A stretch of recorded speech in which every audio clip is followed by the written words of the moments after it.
Apéro spécial playoff. Spécial choke. Oh shit. Un immense choke de la part des Bucks.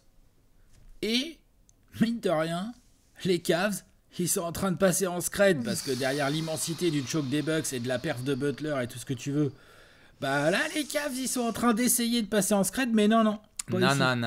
Ici, on va parler aussi des Cavs parce que, oh là là là. Oh là là, il y a plein de choses à dire. Vous êtes nombreux et nombreux à ne faire qu'une seule chose aujourd'hui, ce jeudi 27 avril de l'an de grâce 2023. C'est parler évidemment de cette qualification du Heat en demi-finale de la conférence Est face aux Knicks. Cette phrase est réelle.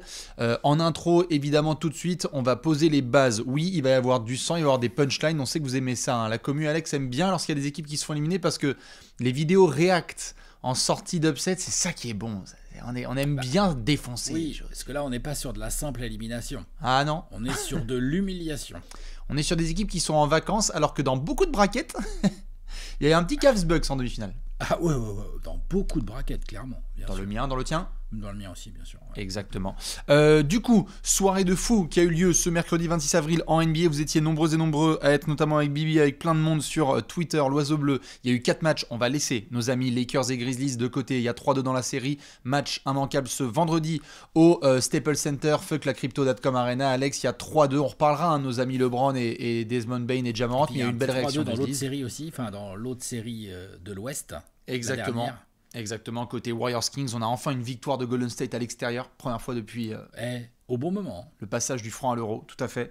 Donc on reparle. Ils sont pas mal. Ah oui, totalement. Donc, à suivre, évidemment, dans ces deux séries de la conférence Ouest, on va avoir un match immanquable ce vendredi soir. Là, on est là pour focus sur la conférence Est, car nous avions vu Atlanta se redresser le temps d'un soir, merci Trae Young, contre Boston. On a Philly qui attend toujours son adversaire. On va voir, normalement, Boston devrait finir ça ce soir s'ils sont sérieux. Ouf. Mais on a des équipes qui sont pas du tout sérieuses. Et Alex, je suis désolé de devoir démarrer comme ça, mais nous sommes le 27 avril et les Cavs et les Bucks sont en vacances.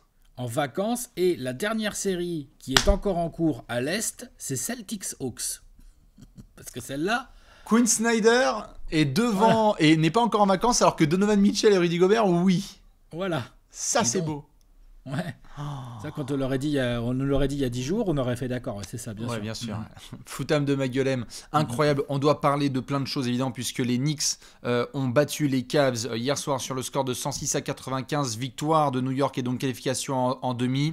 Donovan Mitchell, don't you regret not coming to the Knicks. On parlera après, évidemment, de ce fou furieux Bucks Heat avec Jimmy Butler qui a renvoyé Giannis et Mike Budenholzer en vacances. Alex, on commence par Cavs Knicks, tu venais d'en parler en intro.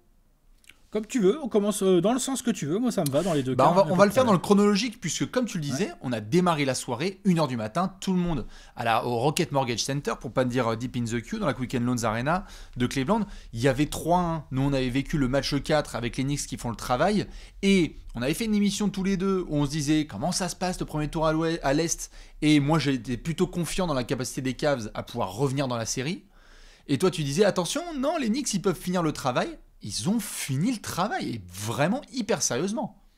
Ah oui, clairement. Autant les Knicks, moi, je croyais pas du tout je les croyais pas du tout capables de faire ce type de série. Et je croyais les Cavs capables de faire beaucoup mieux. Mais effectivement, quand on fait la vidéo là à 3-1, là, je trouve qu'en fait, c'est d'ailleurs un sujet, on peut peut-être commencer par là. C'est quand même fou à quel point les Cavs, alors qu'ils étaient menés 3-1, quasiment rien changé. Ils ont dit ok, non mais ça va passer. Ça, je trouve ça assez fou, moi. On garde Kyrie 103, pas de problème. Non, ou je veux dire, ça va pas, quoi. C'était assez incroyable à voir hier, c'est-à-dire que vraiment, là, j'aime bien les gens qui trouvent encore des excuses et qui essayent encore de défendre JB Bickerstaff, mais non. Non. Désolé. Là, pour le coup, je vais commencer par le coach. Dans la série Bucks Heat, ça va peut-être en surprendre certains, mais je ne vais pas commencer par le coach. Mais là, je commence par le coach. Ouais, désolé. Genre, en fait, il a tellement mal coaché cette série qu'on en vient à se demander et à se poser des questions si les Cavs, ils méritaient vraiment d'être là, quoi, frère. Je veux dire, c'est un truc de fou furieux. Moi, j'ai relevé plusieurs points que tu peux pas attribuer entièrement à JB Bickerstaff, mais dont il a une belle responsabilité. Oui. Comment ces Cavs ont été préparés à cette série ? On se demande. On se pose la question, puisqu'ils se sont tellement fait bouffer physiquement et mentalement que tu te dis, putain, mais c'est pas possible. Oh. Ensuite, t'as pas de poste 3. C'est pas une nouveauté. Tu vas tâtonner. Ok, donc t'es exposé sur le poste 3. Mais est-ce que justement, c'est pas là, en play-off, qu'il faut avoir un petit peu anticipé le fait que tu vas peut-être être en galère à cause de ça, et que, peut-être que du coup, le manque de taille, ça va finir par se voir. C'est-à-dire que les Knicks ont extrêmement bien exploité le manque de taille sur les postes 1, 2, 3 en fait des Cavs. C'est-à-dire que les Cavs, ils ont beau avoir Mobley et Allen, qui sont tous les deux longs, athlétiques et tout ce que tu veux. En fait, sur 1, 2, 3, ils sont en galère au niveau taille. Les Knicks ont vachement bien exploité cet aspect-là. Et aucune réaction, hein. Pas d'ajustement ou vraiment très peu. Et je les ai trouvés beaucoup trop tardifs. Ensuite, les Cavs se sont empêtrés. Donc Thibodeau, il a dit, bon, on va démarrer la série avec un schéma défensif où on va plutôt drop, on va les empêcher de venir à notre cercle, on va bien protéger notre cercle et puis on va voir s'ils rentrent leur tir. Je schématise un peu, mais c'est un peu comme ça que les Knicks quand même ont abordé la série, ce qui était un choix. Hein. Après, voilà, on dit ça marche. Oh Bickerstaff, c'est pas grave. Il a raison, c'était un bon choix. On va continuer dedans. Putain. Réessayez, les gars. Ouais. Remettez la tête dedans. J'ai pas compris. J'ai pas compris. J'ai trouvé ces ajustements vraiment faibles, voire mauvais. Ouais. Le peu qu'il y en a eu, je les ai trouvés mauvais. Non, mais il s'est fait complètement balayer par Rubio et Okoro. Comment c'est possible que Rubio et Okoro arrivent sur le terrain en même temps ? Il y a eu, le mot spacing, il connaît pas ? Non, bien sûr. Non, il y a eu.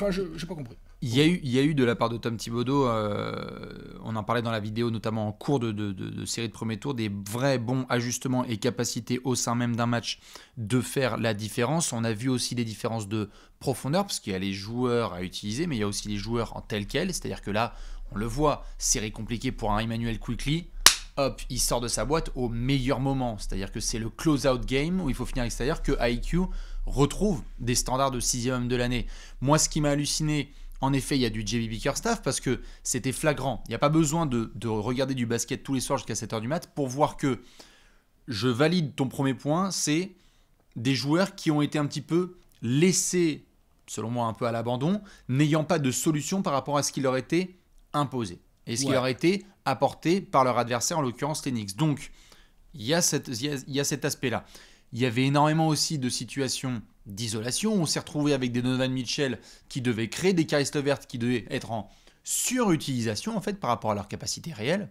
Donc sur une arrière, moi c'est sûr, j'étais choqué et JB Bickerstaff est hyper responsable de ça. Responsable. Ouais. Mais je peux pas. Je comprends qu'on parle de JB Bickerstaff, mais je peux pas ne pas penser, même là, à quelques heures après cette défaite, à cette doublette Jarrett Allen et Evan Mobley, qui sont deux joueurs très différents, qui sont à des âges différents de ce qu'il y a en face, mais qui se sont fait laminer, péter la gueule. Ce que Mitchell Robinson fait hier soir à Jarrett Allen, et de se dire que Jarrett Allen est un joueur qui était All-Star il y a 12 mois, il n'y a pas de problème de blessure, il n'y a pas de pépin, il n'y a de quoi que ce soit. Jarrett Allen s'est fait casser la gueule. Il n'y a pas d'autre mot dans le jargon, c'est il s'est fait casser la gueule par Mitchell Robinson.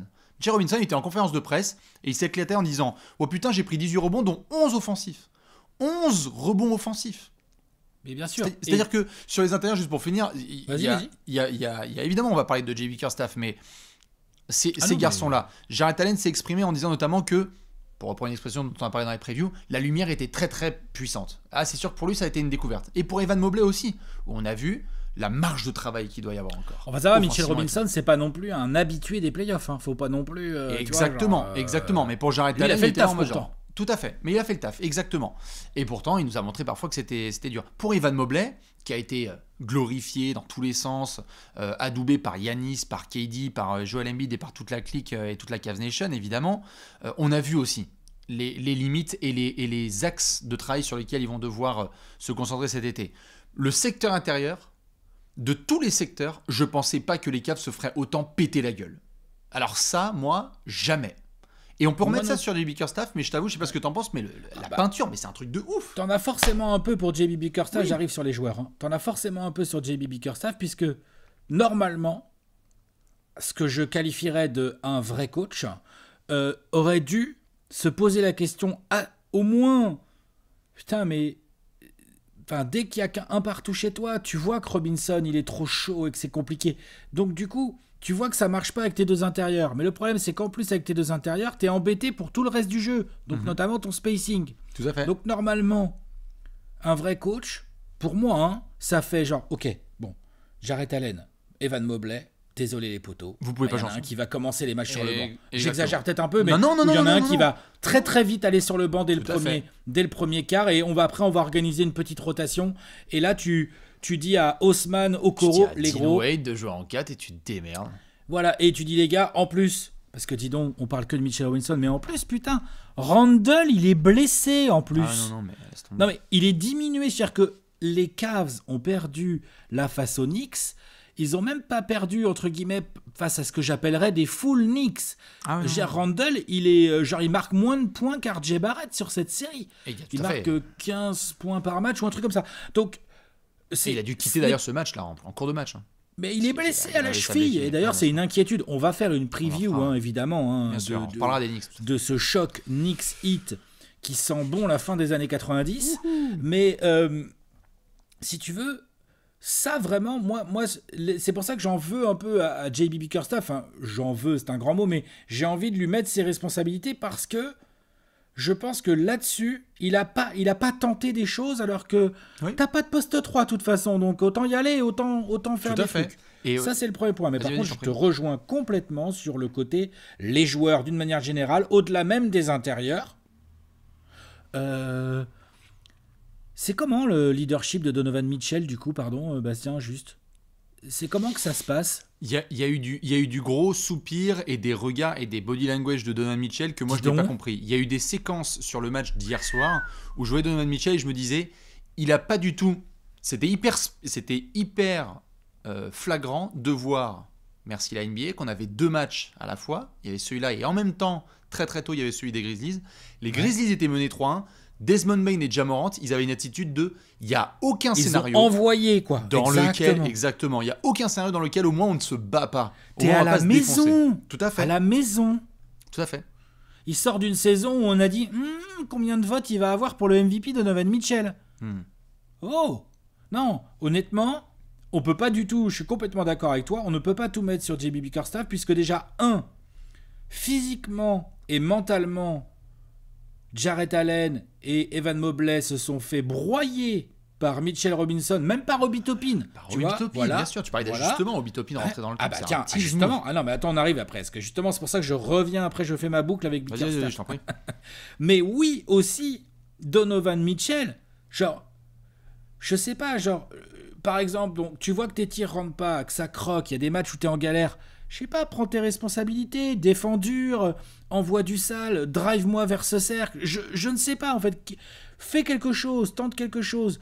Là, vraiment, je trouve que Donovan Mitchell a failli à ses engagements, entre guillemets, c'est-à-dire le côté genre, je vais vous faire passer un step. Bah non, en fait. Complètement. Les tours de draft qui ont été, le Lauri Markkanen deal, Colin Sexton, pick, etc. pour récupérer Donovan Mitchell, s'avère, face à cette match-up, être un fail. Après, c'est comme ça, ils affrontent les Knicks et on va donner plein de crédits aux Knicks dans quelques minutes, mais c'est vrai que je te suis totalement. La phrase, c'est il n'a pas permis là de passer ce step. Il l'a permis en saison régulière, il a été énorme. Sur cette série, il se fait lui aussi broyer.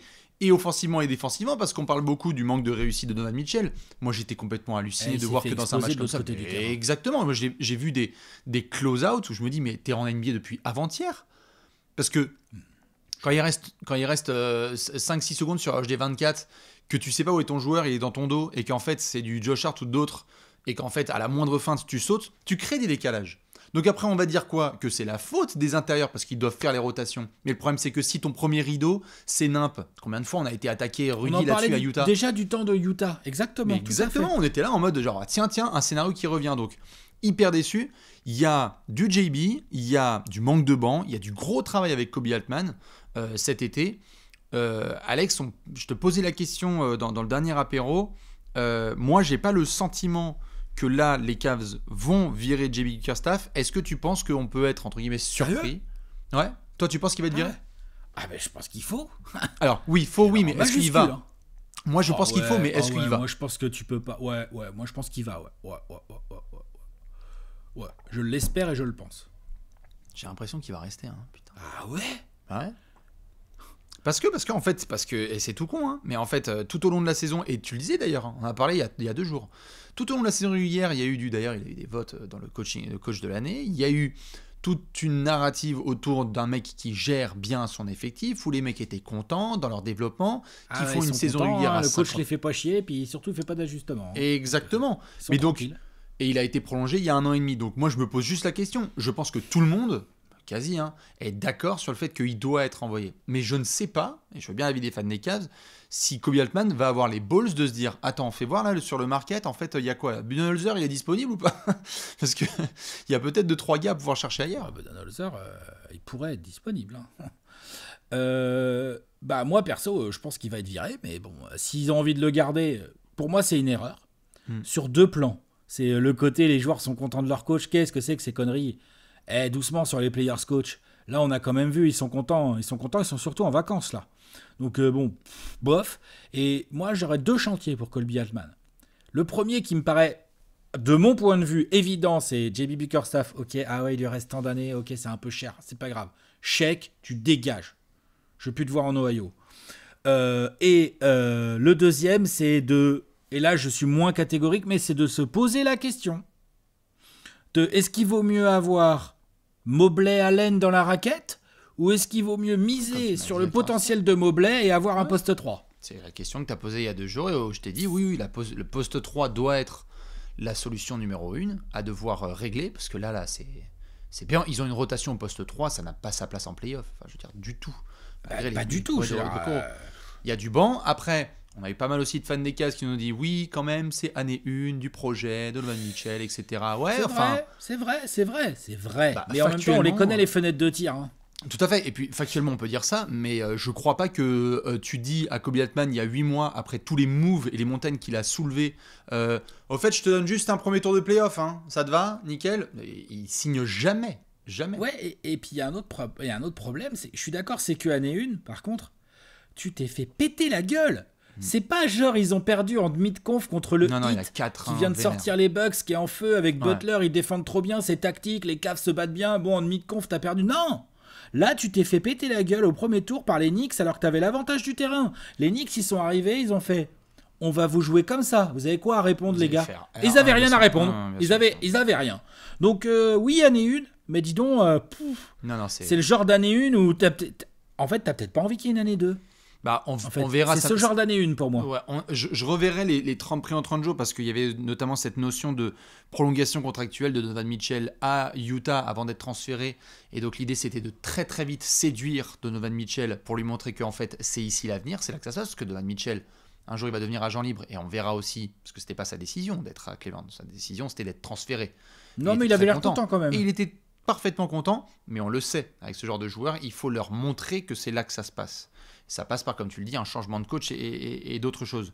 Il y a du boulot. Mais s'il est honnête, Donovan Mitchell, s'il est honnête, il saura aussi se dire qu'il a ses responsabilités dans cet échec. Normalement. Tout à fait. Et je pense qu'il l'a montré plusieurs fois dans la série, que s'il fallait dire, c'est notamment moi que, mais il y a eu beaucoup de paroles, il n'y a pas eu d'actes. Bah, le problème, c'est que c'est un peu trop de my bad, là. C'est qu'il y a un peu tout le monde. Ah, désolé, je me suis fait bouffer au rebond. Ah, désolé, je n'ai pas mis mes tirs. Le coach, ah, désolé, je n'ai pas fait d'ajustement. Ah, les gars, mais bon, à un moment donné. Et comme tu le dis, il y a 4-1. Il y a 4-1 avantage du terrain. Et, désolé pour le garçon qui est juste au-dessus de moi, il y a 4-1 avantage du terrain. Et c'est pas comme si ton franchise player s'était pété le dos pendant 3 matchs. Hein. Je veux dire, ils sont au complet. Ils sont au complet total. Et ils se font sortir. Moi, j'étais choqué de cette scène, Alex, hier soir. C'est plutôt les Knicks qui étaient un petit peu moins au complet, hein, j'insiste, mais Randle, il joue vraiment diminué. Moi, j'étais halluciné. Et Grimes, il est blessé, ça fait 2 matchs qu'il joue pas. Ouais. Moi, j'étais halluciné par cette scène, c'est que les Cavs sont sortis sous les huées de leur public. Bah, oui. Je veux dire, le dernier souvenir qu'on a des Cavs 22-23, c'est et sans débat possible, un public qui a la légitimité de pouvoir huer ses joueurs parce que c'est pas perdre, c'est perdre et il n'y a pas eu ce qu'il fallait faire pour au moins montrer qu'ils se sont battus. Ouais, je suis d'accord. Ça, c'est très très chaud.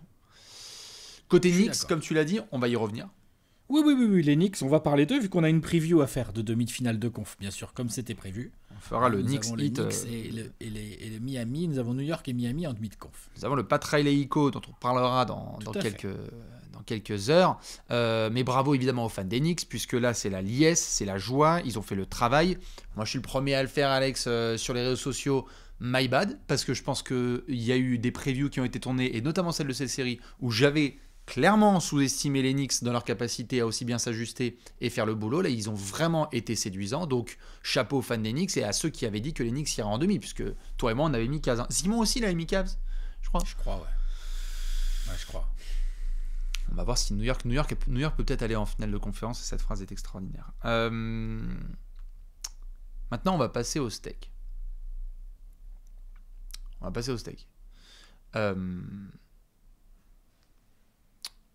Comment dire,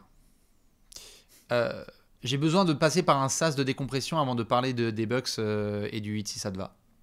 Vas-y. Voilà, je prends juste 2 minutes pour vous dire que si vous avez l'attention bien ouverte, on vous le rappellera plusieurs fois pendant les prochains jours et prochaines semaines. Vous en avez peut-être entendu parler et Alex va vous en parler évidemment avec beaucoup de détails. L'incroyable Brocante Sport, 2e édition, revient pour les amis parisiens, parisiennes ou autres qui veulent monter. Alex, ce sera le dimanche 21 mai 2023 à Ground Control à Paris. C'est gratuit, c'est de 9h à 19h. Vas-y, si tu devais vendre cet événement incroyable, qu'est-ce qui se passe ? C'est une brocante. Qui dit brocante dit qu'il y a des objets, des pièces à acheter. Yes. Donc il y a des gens qui sont là pour les vendre. Donc on a une 50aine de brocanteurs dont pas mal étaient déjà là à la première édition, puisque c'est la 2e édition. Regarde tout ce beau Première monde. édition, en une journée, il y a eu plus de 8000 personnes. Boom. Dont beaucoup qui ont réussi à se faire plaisir. Ce qui est cool, c'est que tu as énormément d'objets différents à vendre. Ça va du maillot aux pins, en passant par les cartes, les écharpes, les casquettes, les chaussures, les ballons, tous les objets, les pièces de sport, des affiches, bonnets, des photos et tout. Protège-t-il. Et il y a tout type de prix également. Ça reste une brocante, c'est-à-dire que tu vas trouver du maillot pas trop cher, tu vas trouver de la carte ou du pins à 1 euro. Et pour les collectionneurs, collectionneuses un peu plus éclairés, parce qu'il faut commencer à s'y connaître, t'as des pièces signées, rares, qui valent plusieurs centaines, voire parfois plusieurs milliers d'euros. On anime toute la journée, avec des conférences, avec pas mal d'intervenants cool qui vont venir nous parler du sport, de la culture autour du sport, de la culture autour de l'aspect vintage et lifestyle du sport, de la collection, donc de plein de choses. Et puis on aura un podcast, une émission de radio enregistrée dans le studio à podcast, une émission d'une radio assez connue, qui sera là en fin d'après-midi pour enregistrer un podcast sur le sport. Donc grosse et belle journée le 21 mai. Tout à fait, n'hésitez pas à foncer, on va vous mettre toutes les infos dans la Descro. Venez, viendez, parce que c'est cool, on sera là sur place. Et la première édition était un carton plein, donc ça tombe bien, fans des Cavs et des Bucks, vous êtes libres, n'hésitez pas à venir. On va pouvoir parler justement de nos amis les Bucks. Ouais.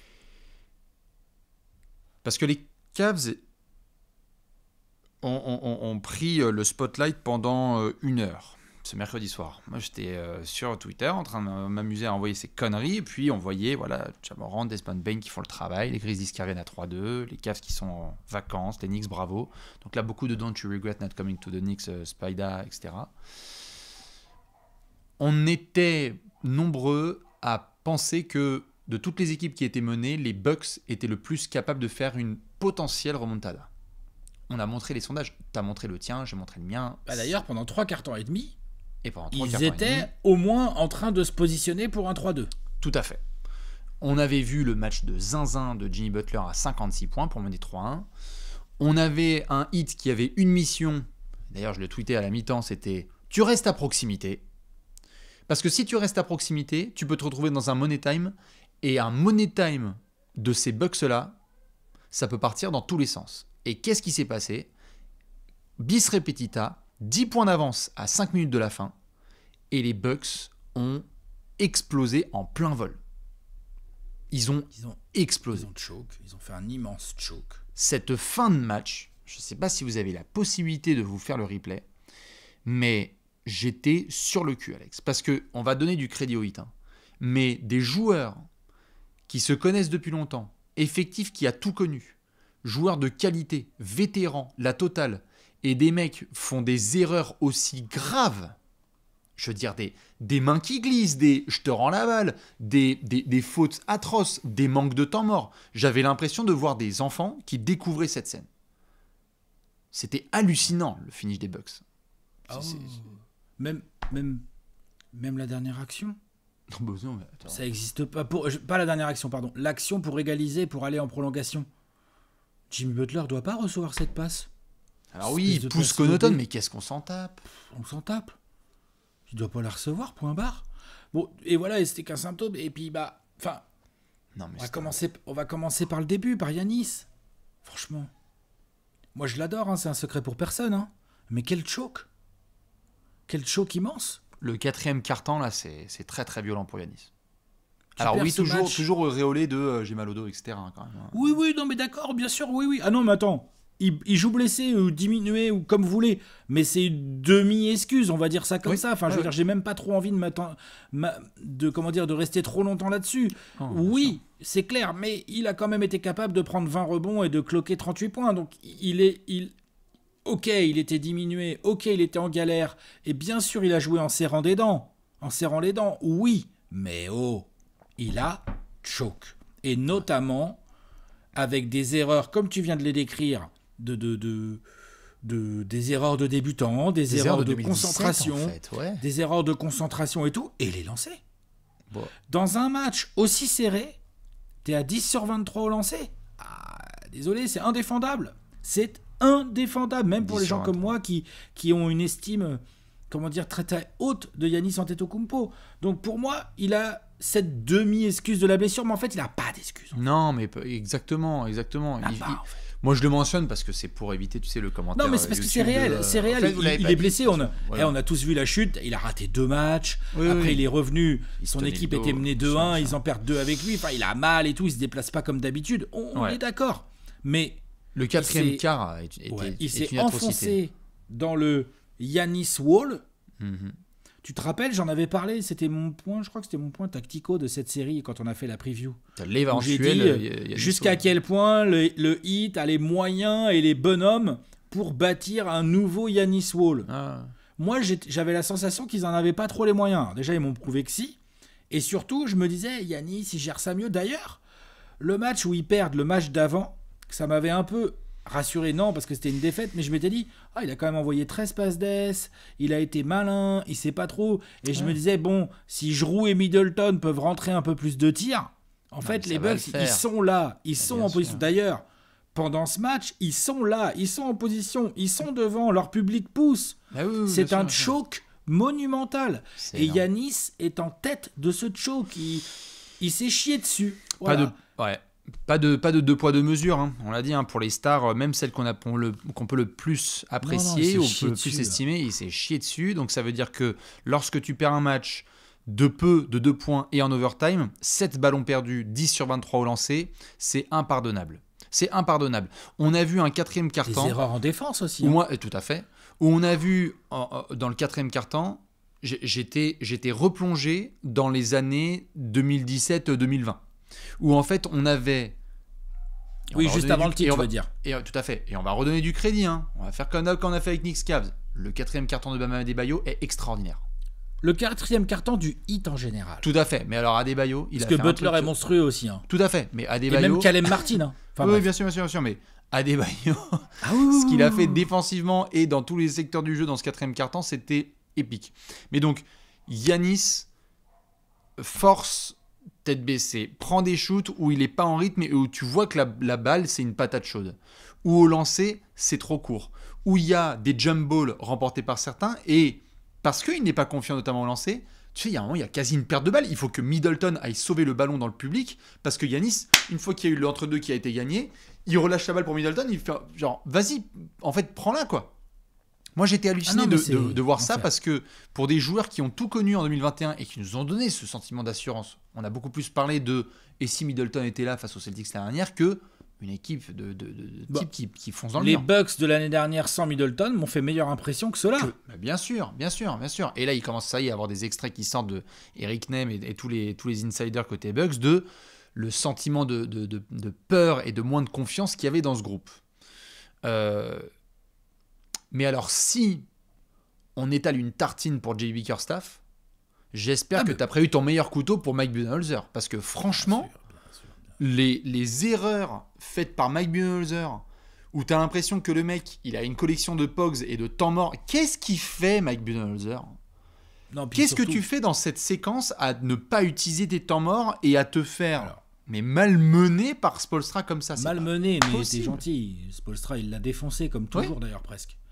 Tu vois, et non, il y a les temps morts et tout, mais même avant même ça, c'est plus... Là, tu vois, j'ai dit que JB Bickerstaff, il m'avait saoulé pour ses ajustements merdiques et tout. Là, Budenholzer, il n'y a aucun ajustement. Il n'y a rien. C'est-à-dire que tu te fais défoncer par Jimmy Butler. Il est chaud, il est ultra chaud, mais tu continues, pareil, allons-y. T'avais décidé que le hit, il fallait qu'il shoot, il shoot. Bah, il rentre tout. Il y a un moment où peut-être faut réagir, surtout quand ton leader est blessé.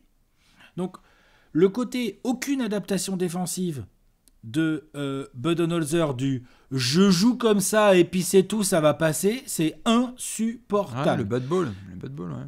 C'est l'enfer. Mais je parle même, il y a l'attaque, mais la défense, quoi. Genre là, les Bucks ont des joueurs pour essayer d'être un peu créatifs et de tenter des trucs pour essayer de, je sais pas, au minimum faire un peu lâcher la balle à Butler, par exemple. Genre, je sais pas, t'as un premier rideau, donc que ce soit Jrue Holiday, Middleton, Connaughton, je m'en fous en fait de qui c'est. Il y en a un deuxième qui vient tout de suite. On trappe Jimmy Butler, un truc très simple. Et en plus, il n'y a pas Tyler Hero. Non, mais c'est... Il n'y a pas Tyler Hero. Alors, ok, ouais, les autres, ils vont peut-être rentrer des tirs, mais au moins, c'est pas le mec en feu qui continue à te défoncer. Parce que vraiment, au niveau... Ouais, adaptation défensive, mais niveau 0. Je sais pas si tu peux... Tu vois, Budenholzer a eu de la réussite en termes de résultats à la tête des Bucks. Est-ce que les Bucks peuvent se dire, tu sais quoi, il dégage. Oui. Non, mais je suis d'accord, moi. Mais toi, elle est pas si simple que ça. Non, mais tout à fait. Et elle n'est pas si simple que ça. On va la ressortir 157 fois cet été parce que des situations, elle n'est pas si simple que ça pour les Bucks. Attention, hein, parce que c'est ceux qui veulent se faire plaisir à lire le nouveau CBA pour essayer de retenir des vétérans avec des doubles taxes et des doubles aprons maintenant. On en reparlera, ça va être très très drôle. Avec des garçons qui peuvent être en situation d'agent libre, hein, que ce soit du Brook Lopez, Middleton et compagnie. On reverra la situation contractuelle. Mais... Après, Middleton, vu la tonne de thunes qu'il gagne... Oui, on verra. On verra aussi, tu vois, parce que par rapport à son rendement, là, ça commence à faire cher le panier. Hein. Mais d'avoir autant de dumb basketball, moi, c'est ça où j'en reviens pas et où je reviens à la vie des Bucks, des fans des Bucks, parce que des fautes de vétérans comme ça sur des shooters à 3 points, où les contests ne sont pas bons. Cette phrase qui m'a semblé hyper révélatrice de Giannis en sortie de défaite, dans sa conférence de presse là, qui a fait discuter tout le monde, où il dit notamment « Nous, on a pensé au titre, alors qu'en fait, déjà, il fallait remporter le round 1, tu vois. » Il a raison. Et il a raison, c'est qu'en fait, ils se sont même pas sérieusement occupés du hit. Et donc, tu dis pas à des gars comme Butler, Lowry, Spoelstra, Love, Adebayo, etc., que en fait, la série est déjà gagnée. Parce que pour la hit culture et pour des mecs pareils, ils vont défoncer tous les brackets. Milwaukee, je pense que, et je te pose la question, j'ai l'impression que par rapport aux Cavs, qui sont donc sur une différente trajectoire, j'ai l'impression qu'à Milwaukee, il peut y avoir, après ce gros séisme, de vrais changements en interne. L'ère Mike Budenholzer basketball avec Giannis, si ça se trouve, celle-là, le dernier souvenir, ce sera une élimination en tant que numéro 1 de la conférence Est, numéro 1 qui leur porte la poisse à chaque fois, contre le 8e. Et les choix vont pas être faciles à faire, parce que moi je critique Middleton, mais je le critique plus pour la globalité de ce qu'il a fait que pour sa série en elle-même. Moi j'ai pas du tout aimé ce qu'il a proposé en défense. Par contre en attaque, heureusement qu'il a été là à de nombreux moments pour rentrer des tirs. Exactement. Mais par exemple, genre quel joueur des Bucks, donc Middleton, moi je trouve qu'il fait sa série un peu trop que d'un côté. Quel joueur des Bucks a vraiment fait sa série dans la lignée de sa régulière? Brook Lopez. Oui, je suis d'accord. Est-ce qu'il y en a un autre? Parce que Giannis, c'est compliqué. Le type, il a joué que 2 matchs et demi sur 5. Non, bien sûr. Bobby n'a pas eu l'impact qu'il devait avoir. Oh, bah non. Oh là là, non. Ça, je pense qu'on est d'accord. Tu peux dire oui que sur certains aspects, notamment sur leur Game 2, si je dis pas de bêtises, et sur d'autres cas, tu as du Joe Ingles qui a fait le travail. Mais non, il n'y a pas une palanquée de mecs où tu te dis ils ont vraiment été dans leur standard. Giroud a vraiment trop mal shooté. Giroud, il a sorti des grosses perfs offensives pendant la régulière. Là, il n'a pas réussi à être impactant en défense. Et en plus, il n'arrivait pas à mettre de tir. Donc ça devient compliqué. Après, il n'a pas forcément été aidé. On en revient à Budenholzer, qui a beaucoup trop laissé Giroud Holiday solo sur Butler. L'autre est chaud comme une braise. Et oui, Giroud Holiday est un défenseur magnifique, mais il fait 10 cm de moins que Jimmy, quoi.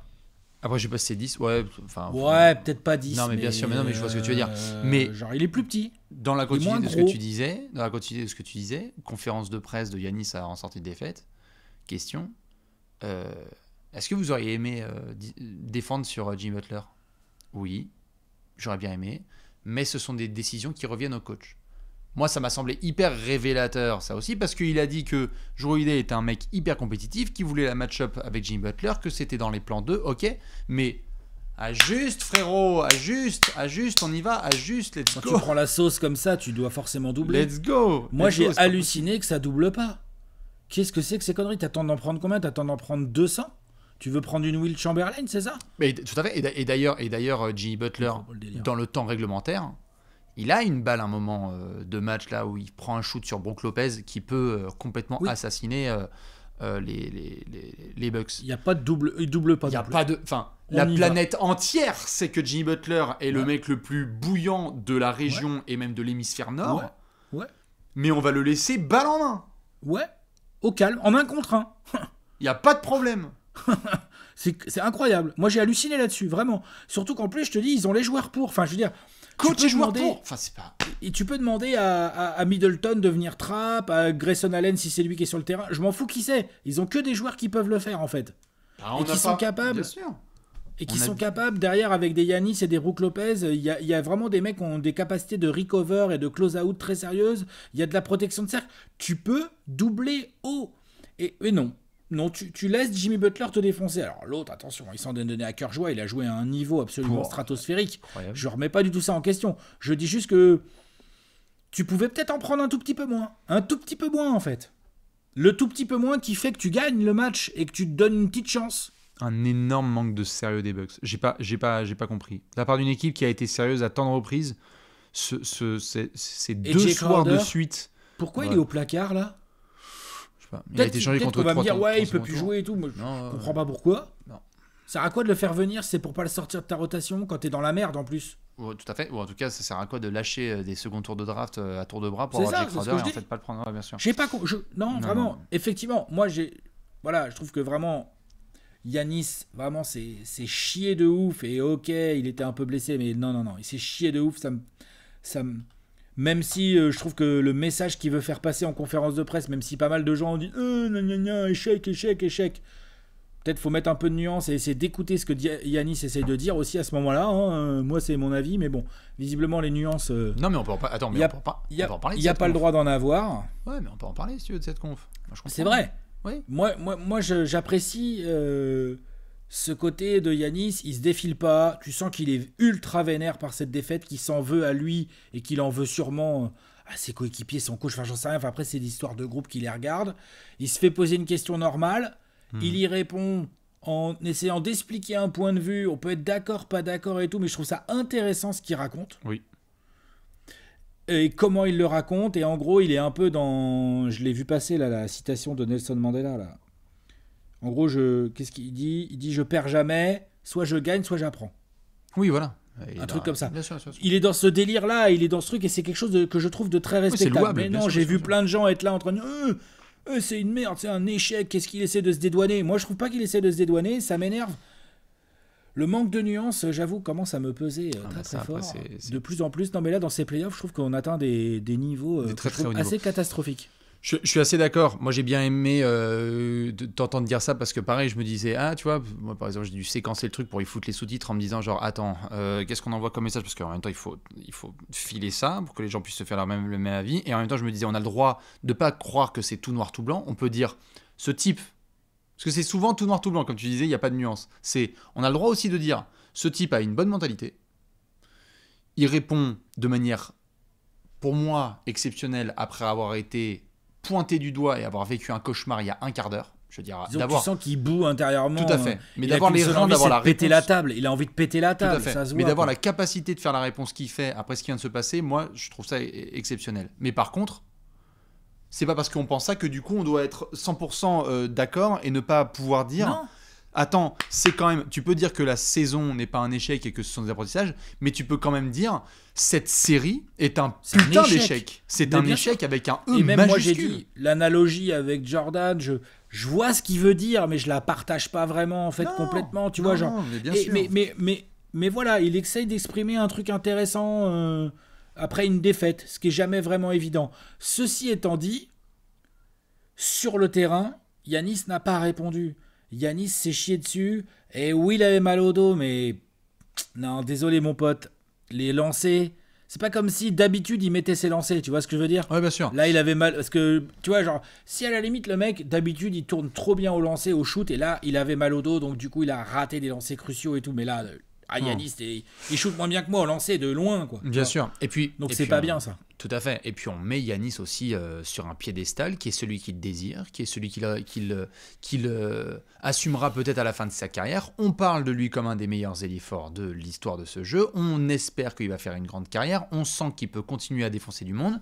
Si tu es à ce niveau-là, tu as le droit de prendre tes fleurs lorsque tu fais des dingueries. Il faut aussi que tu acceptes en fait les flèches qui te sont balancées dans la gueule à ce moment-là. Je crois qu'il les accepte. Qu'il l'accepte. Hein. Il l'accepte à mort. Mais ça veut dire aussi pour les fans des Bucks que là, tu rentres, désolé de montrer ce tweet, tu rentres dans la triste histoire, parce que ça c'était avancé, je l'avais tweeté avant-hier, hein. J'avais dit il n'y a que 5 fois dans l'histoire de l'NBA qu'une équipe classée 8ème a gagné sa série de playoffs contre un premier de conférence. Ouais, c'est vrai donc que les Nuggets de Mutombo, c'est vrai que c'était un 1 contre 8 ça. Tout à fait. On a donc Knicks, parce que là j'ai mis Heat, c'est Knicks Heat 99 avec Alan Houston qui est clutch. On avait les Warriors de We Believe en 2007, on avait les Grizzlies 2011 face aux Spurs et le Grit and Grind, le genou de Derrick Rose qui explose avec les Bulls en 2012 face aux Sixers. Et donc, il faut qu'on rajoute les Bucks de 2023. C'est incroyable. Moi, j'aurais jamais pu penser ça, Alex. Non, moi non plus. Cavs Knicks, à la limite, pourquoi pas? Mais alors, Bucks Heat, putain. Même Cavs Knicks, moi, je l'avais pas du tout vu venir. Encore moins dans ces circonstances-là. Parce que quelque part, c'est là où je disais en début de vidéo, les Cavs, faut pas non plus trop les oublier, parce que les Bucks, même si je considère pas que c'est une excuse, t'as quand même ton franchise player qui a raté de mettre la moitié de la série. Non, donc en fait, les Bucks, tu vois, par exemple, c'est pour ça que je posais la question par rapport à Budenholzer. Pour moi, c'est évident que Bickerstaff doit dégager des Cavs. Et je pense que Budenholzer devrait normalement se faire... franchement, même avec toute la belle époque, ils peuvent se dire on change de coach. Oui. Mais ils ont un petit truc pour se cacher. Ils disent oui, on n'était pas au complet, gna gna gna. Ah, franchement. Tu vois, non mais potentiellement, je m'y attends potentiellement. Alors que pour moi, les Cavs, c'est même pas une négo. J'attends là le tweet de... Voilà, nanana, comment c'est Partways. Relieved of his duties. Ouais, comment on dit mutual agreement. Mutual agreement, le fameux mutual agreement de cet été. On a bien géré les parties Cavs et Bucks, on a rendu hommage aux amis Knicks, on en reparlera dans leur preview. Évidemment, l'homme du jour et de la semaine, c'est Jimmy Butler. On aura l'occasion d'en reparler dans la preview du Heat, mais comme tu l'as dit, c'est l'homme de ce début de playoff. Série exceptionnelle, niveau de jeu incroyable. Y a-t-il assez de respect sur Jimmy Butler? La question mérite de se poser parce que c'est pas comme si c'était la première fois aussi qu'il nous montrait à quel point, pas si bien entouré, il faisait des dingueries. On a fait un partenaire particulier, Alex. C'est vrai. C'est vrai que Jimmy Butler, là, il y a 2020 où il prend vraiment cette équipe et où il dit la bulle c'est fait pour nous, on va y arriver. Et il fait un truc exceptionnel pour aller jusqu'en finale. Mais peut-être que je suis trop à chaud, mais j'ai l'impression que ça, là, c'est le... On attend de voir la suite, c'est le sommet de la carrière de Jimmy Butler et en tout cas de ce qu'il est capable de faire. Parce que le mec, le 5 majeur qu'il y a autour de Jimmy Butler pour battre les Bucks premiers de la conférence, je pense qu'on va revoir ça dans un mois, dans un an, dans 10 ans et on va se dire mais ce mec était monumental. Non, c'est clair, c'est très très chaud ce qu'il vient de réaliser. C'est avec pas grand chose autour de lui, je suis complètement d'accord. Après, moi, j'avais déjà été très très impressionné par ses finales quand même en 2020. Ouais. Oui, Là, pour le coup, je suis pas sûr que son 5 majeur a été tellement plus fort. Un peu, peut-être, vite fait. Et l'opposition était autrement plus sérieuse. Sérieuse tactiquement et tout. Genre, ils ont beaucoup de trap Butler. Les Lakers, à l'époque, ils ont cherché, tu vois, comment. Ils ont envoyé des Caldwell Pope avec des deuxièmes rideaux et tout. Enfin, là c'est pas du tout pour dénigrer la presta de Butler. Elle est exceptionnellement. C'est rare, quoi, de voir un type dominer autant. Et puis surtout, genre, à chaque fois dans le clutch, 2 matchs de suite. Incroyable. Parce qu'il y a ces 2 matchs de suite où dans le clutch, il fait OK. Vous inquiétez pas, je vais scorer en fait. Moi, j'étais terrorisé hier soir. Hein. Quand j'ai vu qu'ils menaient de 10, les Bucks, et je me suis dit, putain, si ça se rapproche, et qu'il y a eu un espèce de égalité 3 points de Butler, je me suis dit, à ce moment-là, dans la salle, dans la tête des joueurs des Bucks et dans la planète basket, c'est... Ils avaient déjà perdu. Le plus gros, tout à fait. Et le mec le plus flippant à ce moment-là à affronter côté Milwaukee, c'est Jimmy fucking Butler. Parce que le gars, il a montré année après année et round après round que c'est vraiment un joueur level superstar. Vraiment, c'est énorme. À la limite de se dire, j'en vois certains fans du Heat, à la limite de se dire... S'il faisait des saisons régulières comme ça, ce serait extraordinaire. Mais il se préserve aussi. Je vois qu'il y a pas mal à Miami qui préserve, il se blesse aussi de temps en temps. Il rate des matchs. Bon, après, c'est le lot de plein de joueurs, ça. Ouais. Ce qui est chiant pour lui, et on va en parler quand on va faire la preview Knicks, ce qui est chiant pour lui, c'est que du coup, quand même, dans cette série, le Heat a perdu Tyler Hero. Ouais, ça c'est vraiment chaud. Ah, c'est moche. Ouais. Donc, c'est... Voilà. Mais quelle victoire incroyable. Et puis quel niveau de jeu, quoi. Ouais. Exceptionnel, Jimmy Butler. On en reparlera évidemment dans la preview, comme le dit Alex, entre les Knicks et le Heat, puisque c'est ça notre demi-finale de la conférence Est, en attendant de voir ce qui va se passer face aux Sixers. On vous attend, vous, dans les commentaires, fans des Cavs. Qu'est-ce qu'il faut faire cet été? La prochaine fois qu'on reparlera sera dans les 30 premiers en 30 jours. Évidemment, il y aura d'autres situations d'actualité pour les Cavs, on l'espère. Côté Bucks, qu'est-ce qu'on fait? Kwakubé. Et évidemment, félicitations aux fans du Heat et les fans des Knicks qu'on va retrouver très vite dans une preview, mon cher Alex. Des bisous, à la prochaine. Ciao. Et merci pour le choc. À la prochaine. Ciao.